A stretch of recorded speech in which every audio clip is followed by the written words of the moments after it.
Лепка бухгалтер 1930 жылдары Америкадағы ең ықпалды және қорқынышты қылмыскерлердің бірі. Оның есімі Мундир Инк атты атышулы қылмыстық топпен тығыз байланысты. Бұл ұйымдасқан қылмыс әлемінің қараңғы беттерінің бірі болып, мафиялық синдикаттарға қызмет етіп, тапсырыспен кісі өлтірумен айналысты. Лепка бухгалтердің қатыгездігі, билікке деген құштарлығы мен оның қылмыстық топты басқаруы қылмыстық империяның билеушісіне айналдырды. Бұл видео бухгалтердің өмір жолы, оның қылмыстық империясының қалыптасуы және қылмыс әлеміне әсері туралы. Лепка бухгалтер 1897 жылы Нью-Йорктің төменгі шығыс жағалауында еврей иммигранттарының отбасында дүниеге келді.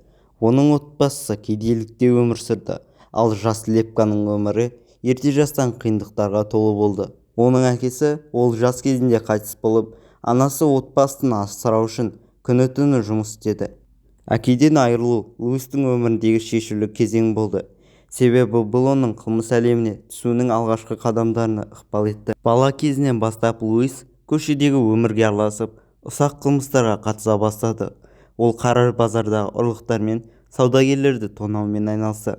Құқықтық жүйеден алыстаған сайын ол Нью-Йорктің ең қауіпті аймақтарында аты белгілі қылмыскерлермен араласа бастады.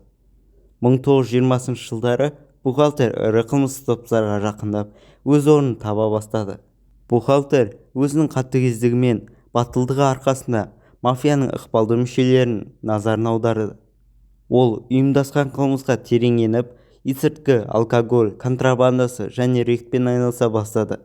Бұл кезде ол өзінің болашақ серіктестерімен байланыса отырып, қылмыстық құрылымдарды басқаруды қабілетін көрсетті. 1930 жылдары Америкада мафиялық топтардың арасында бәсекелестік күшейіп, қылмыстық ұйымдардың басшыларын, өздерінің жауларын, сатқындарды және бәсекелестерді жою үшін сенімді кісі өлтірушілерге мұқтаж болды. Осы кезде бухгалтер және оның серіктестері Мундир Инк тобын құрды. Бұл топ мафиялық синдикаттардың қара жұмысына айналды.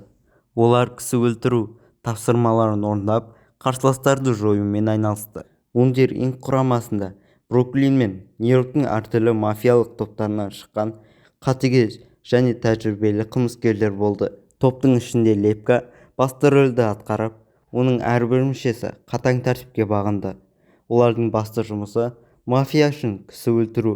Бірақ бұл қызмет жасырын және өте мұқият түрде жүзеге асырылды. Топтың негізгі ерекшелігі оның құпиялығы мен қатыгездігінде. Әрбір кісі өлтіру өте жақсы жоспарланған. Ешбір із қалдырмауға тырысып, әр қылмыс дәлдікпен орындалды. Лепка мен оның командасы ешқандай куәгер қалдырмау үшін бәрін істеді. Бұл қатыгездік пен тиімділік олардың мафия әлеміндегі беделін арттырды. Бухгалтердің басшылығымен Мундир Инк тобы кеңейіп, Американың басқа қалаларына да ықпалын таратты. Олардың қызметі тек Нью-Йоркпен шектелмей, Чикаго, Лос-Анджелес және басқа да қалаларға мафиялық топтарға да көмектесті. Лепка бухгалтер өзінің ұйымын қатаң бақылауда ұстады.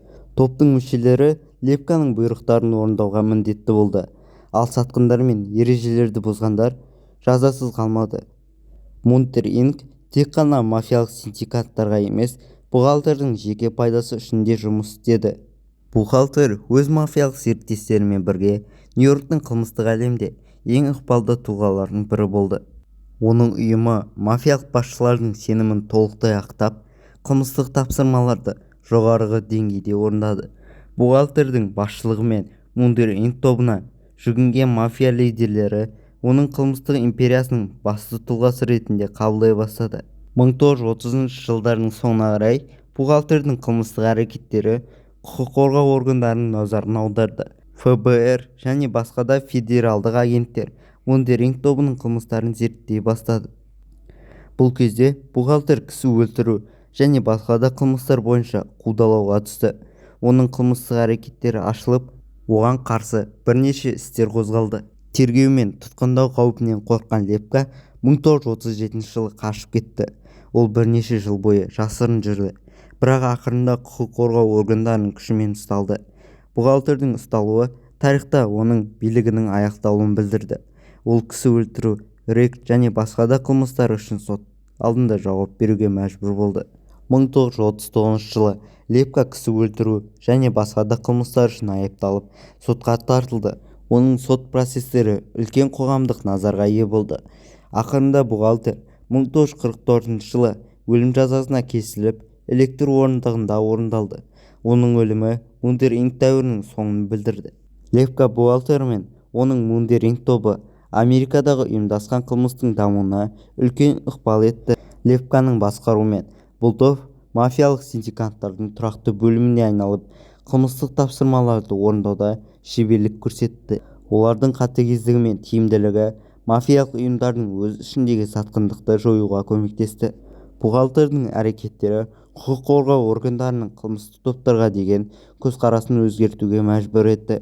ФБР мен басқа да агенттіктер ұйымдасқан қылмыспен күресуді күшейтті.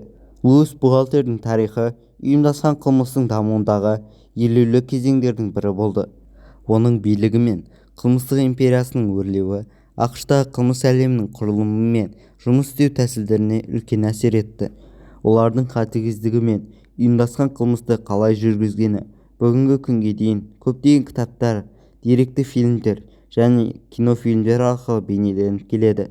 Осы видеоға лайк басып, біздің каналға жазылыңыз. Келесі видеоларда тағы да қызықты тақырыптарды талқылаймыз.